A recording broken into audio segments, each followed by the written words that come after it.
श्री शिवाय नमस्तुभ्यम। हर हर महादेव। इस चैनल में पूज्य गुरुदेव पंडित प्रदीप जी मिश्रा के उपायों को आप तक पहुंचाया जाता है। तो कल है मौनी अमावस्या, शुक्रवार के दिन पड़ रही है। यह बहुत ही विशेष संयोग बना है।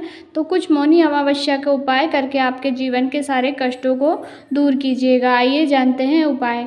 तो सबसे पहले तो आप सुबह में स्नान करने की बाल्टी में गुरुजी ने कहा है कि आप अमावस्या के दिन और पूर्णिमा के दिन यदि एक नहाने के जो पात्र जिसमें आप नहाते हैं उसमें यदि आप तुलसी की लकड़ी घुमा करके स्नान करेंगे तो आपको जितनी भी सोमवती अमावस्या है, शनिचरी अमावस्या है, जितनी भी अमावस्या है उसके स्नान दान का पुण्य हमें प्राप्त होता है।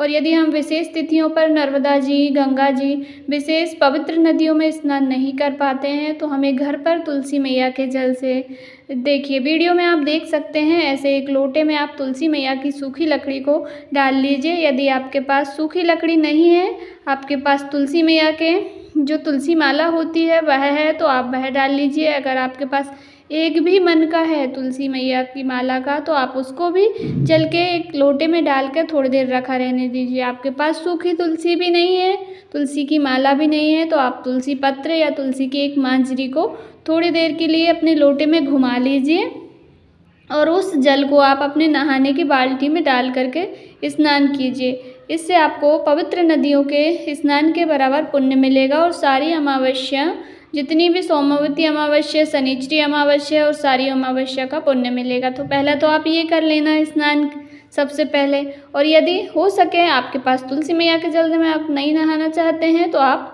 इसमें काले तिल डाल करके भी स्नान कर सकते हैं, क्योंकि यह जो माघ का महीना है इसमें तिल का बड़ा महत्व है। तो आप काले तिल को भी नहाने की बाल्टी में डाल सकते हैं। और अगर आप दोनों ही डालना चाहते हैं तो दोनों ही कर लें, आप काले तिल भी डाल लें और तुलसी मैया की लकड़ी भी, और स्नान कर लें। उसके बाद आपको सारे उपाय करने हैं।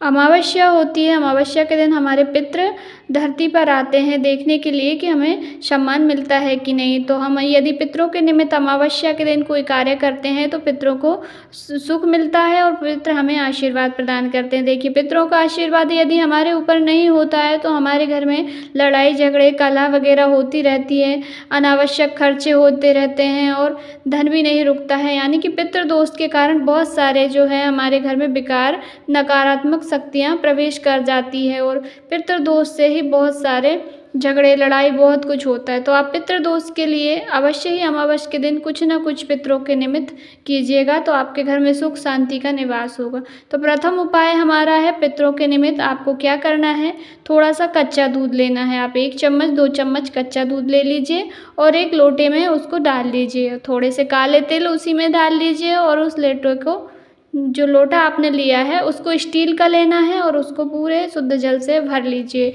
और उसके बाद आपको उसको लेकर के जाना है पीपल के वृक्ष के नीचे। यह उपाय आप शाम के समय करें, क्योंकि अमावस्या के उपाय भी रात्रि में किए जाते हैं। तो आप शाम के समय जाएं और शाम के समय थोड़ा आधा जल आप पीपल के वृक्ष में जो दूध और आपने तिल मिला करके रखा है उस जल को आप धीरे धीरे से पीपल की जड़ में आधा जल समर्पित कर दीजिए। 3 बार आपको बोलना है ओम नमो भगवते वासुदेवाय, ओम नमो भगवते वासुदेवाय। उसके बाद 3 बार बोलना है आपको पितृदेवाय नमः, पितृदेवाय नमः, पितृदेवाय नमः, ऐसे 3 बार बोल दीजिए। उसके बाद आधा जल बचा करके भोलेनाथ जी की शिवलिंग पर ले जाइए और मंदिर में जाकर भोलेनाथ जी को समर्पित करके श्री शिवाय नमस्तुभ्यम ओम नमः शिवाय जो आपको बोलना है बोल करके जल समर्पित कर दीजिए।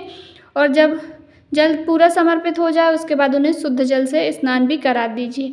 दूध के बाद भगवान भोलेनाथ को शुद्ध जल से स्नान कराना श्रेष्ठ होता है और कराना ही चाहिए। तो आप ऐसे कर लें, इससे आपके पितरों को शांति होगी, पितृ खुश होंगे और पितरों का आशीर्वाद आप पर होगा। तो प्रत्येक अमावस्या, जब भी अमावस्या आए आप इस उपाय को अवश्य ही कर सकते हैं। बहुत सरल उपाय है, अवश्य कीजिएगा। आइए बढ़ते हैं वीडियो के दूसरे उपाय की ओर। यह उपाय बहुत सरल है, इसमें भी आपको पीपल के वृक्ष के नीचे जाना है। आप सुबह भी जाए या शाम को, या तो फिर अब पहला वाला उपाय यदि आप करने जा रहे हैं दूध वाला और काले तिल वाला, तब भी अपने साथ थोड़ा सा मीठा लेकर के जाएं, थोड़ा सा आटा और आटे में थोड़ी सी शक्कर मिला लें।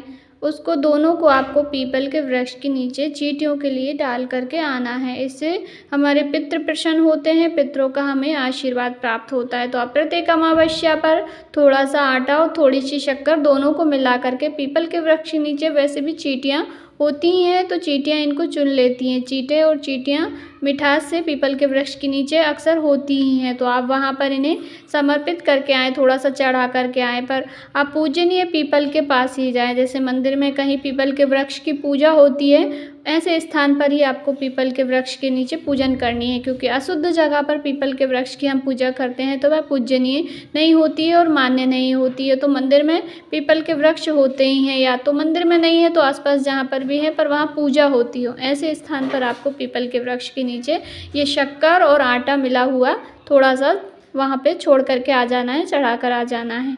बस इससे पितृ प्रसन्न होंगे, आपको आशीर्वाद होगा और आपके घर में कभी भी कलह वगैरह नहीं होगी। जो भी घर के दोष थे, विकार थे, वे सब दूर होंगे। 2 उपाय हो गए। तीसरा उपाय भी आपको अमावस्या के दिन पीपल के वृक्ष के नीचे ही करना है। इसमें आपको कोई भी सफ़ेद रंग की मिठाई लेनी है। पीपल अमावस्या तिथि जो होती है माता लक्ष्मी और भगवान विष्णु के निमित्त होती है। भगवान विष्णु और माता लक्ष्मी का हमें आशीर्वाद प्राप्त होता है। अमावस्या के दिन पितरों का आशीर्वाद प्राप्त होता है। तो आप इस दिन पीपल के वृक्ष के नीचे हो सके तो किसी भी प्रकार की सफ़ेद मिठाई का पीपल के वृक्ष की जड़ में थोड़ा सा भोग लगाए। इससे हमें धन संबंधित समस्याएं दूर होंगी और भगवान विष्णु और माता लक्ष्मी का आशीर्वाद प्राप्त होगा, पितरों का आशीर्वाद प्राप्त होगा। तो ये छोटे छोटे से उपाय हैं, आप अमावस्या के दिन करके अपने जीवन के सारे दुखों को, सारे कष्टों को दूर कर सकते हैं। 3 उपाय हो गए हैं। चौथा उपाय है हमारा जो आपको करना है शाम के समय अपने घर में। गुरुजी कहते हैं कि अमावस्या की रात्रि में शाम के समय जब सूर्य अस्त हो जाए उसके बाद आपको एक चावल की कटोरी लेनी है, यानी कि एक मुट्ठी चावल को एक कटोरी के अंदर रख लीजिए और चावल वाली कटोरी में ही आप थोड़ा सा कपूर रख करके उसको जला दीजिए अपने दरवाजे के बाहर। जो मुख्य गेट होता है आपका, जहाँ से आप अंदर प्रवेश करते हैं, उसके बाहर इसको जला दीजिए। आपके घर से सारे दुख, सारे कष्ट दूर होंगे, आपकी सारी कामनाएं पूरी होंगी और भगवान का और पितरों का आशीर्वाद आपको प्राप्त होगा। तो और कटोरी वाले चावलों को किसी भी पवित्र वृक्ष के नीचे आप पक्षियों को लिए डाल सकते हैं। छोटा उपाय है, अवश्य कीजिएगा।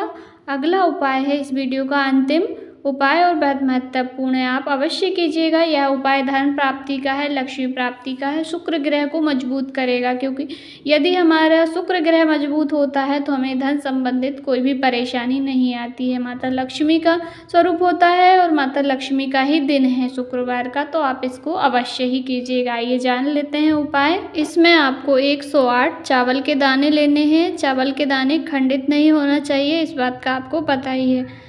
और 1 लोटा लेना है शुद्ध जल और उन चावलों को थोड़ा सा दूध डाल करके थोड़ा गीला कर लीजिए। थोड़ा सा दूध उनके ऊपर छिड़क लीजिए, थोड़े दूध में वो गीले हो जाएं। उसके बाद आपको जाना है महादेव जी के मंदिर। वैसे तो अमावस्या के सारे उपाय ही सूर्यास्त के बाद किए जाते हैं, परंतु यदि आपको मंदिर में जाने ना दिया जाए शाम के बाद तो आप इनको दिन में भी कर सकते हैं। तो आप पहुंच गए मंदिर। उसके बाद आपको जो चावल के दाने हैं 108, उनको भोलेनाथ की शिवलिंग पे एक एक करके समर्पित करते जाना है, चढ़ाते जाना है ठीक शिवलिंग के ऊपर और बोलते जाना है ओम नमः शिवाय या श्री शिवाय नमस्तुभ्यम। गुरुजी पहले ही बता चुके हैं कि स्त्री यदि करें तो नमः शिवाय करें और पुरुष यदि करें तो ओम नमः शिवाय। जैसे स्त्री बोलेंगी तो नमः शिवाय ओम और पुरुष बोलेंगे तो ओम नमः शिवाय, नहीं तो आप श्री शिवाय नमस्तुभ्यम बोल दीजिए सीधा। सारे दाने समर्पित कर दीजिए चावल के। उसके बाद 1 लोटा शुद्ध जल समर्पित कर दीजिए। इससे आपका शुक्र ग्रह मजबूत होगा, धन संबंधित सारी परेशानियां दूर होगी। यदि मन में भय लगाता है, किसी चीज़ का आपको डर लगता है, तो वह भी दूर होगा। पूरी वीडियो में हमने 5 उपायों की बात की है। इससे रिलेटेड आपके मन में कोई क्वेश्चन है तो आप अवश्य कमेंट करके पूछ सकते हैं। वीडियो उपयोगी लगा हो तो प्लीज़ लाइक ज़रूर करें। चैनल पर नए हैं तो सब्सक्राइब करें और कमेंट बॉक्स में श्री शिवाय नमस्तुभ्यम अवश्य टाइप करें।